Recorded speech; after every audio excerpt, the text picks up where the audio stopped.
నెల్లూరు జిల్లా కూడూరులో రెండవ రోజు తెలుగుదేశం పార్టీ మహానాడు నిర్వహించారు. పీవీఆర్ కళ్యాణ మండపంలో ఏర్పాటు చేసిన మహానాడు కార్యక్రమంలో స్థానిక ఎమ్మెల్యే పాషం సునీల్ కుమార్ పాల్గొని ఎన్టీఆర్ విగ్రహానికి పూలమాలలు వేసి నివాళులర్పించారు. రెండవ రోజు మహానాడులో టీడీపీ శ్రేణులు పెద్ద ఎత్తున పాల్గొన్నారు. నియోజకవర్గంలో 11 క్లస్టర్లలో టీడీపీ శ్రేణులు మహానాడు కార్యక్రమం నిర్వహించారు.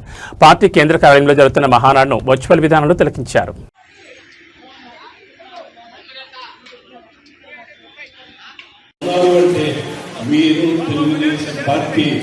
ఎన్ఆర్ఐస్కి ఇచ్చిన గౌరవం అని మేము భావిస్తూ ఉంటాం.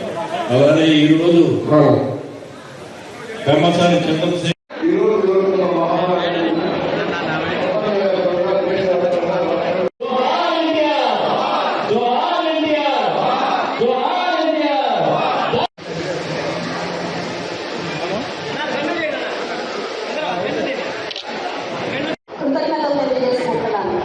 ముందుగా ఇలా ప్రవేశపెట్టిన 33% మహిళా రిజర్వేషన్ బిల్లుకి ఆధునికమైన యంత్ర పరికరాలు నిర్మించుకునే విధంగా మళ్ళీ వాటికి మనం ప్రాధాన్యత ఇచ్చి రాష్ట్ర హైవే కావచ్చు, మరి లోకేష్ గారి నేతృత్వంలోని ఐటీసీని అనుసంధానం పరిపాలన చూస్తూ ఉండలేకపోయింది. 44 ఏళ్ల తెలుగుదేశం పార్టీ సుదీర్ఘ ప్రయాణంలో ఎదుర్కొన్న కడుపు రగిలించి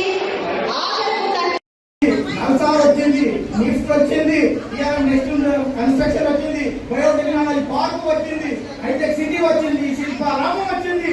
ఇవాళ భారతదేశంలో ప్రపంచంలో తెలుగు వారి ఖ్యాతిని నలుదిక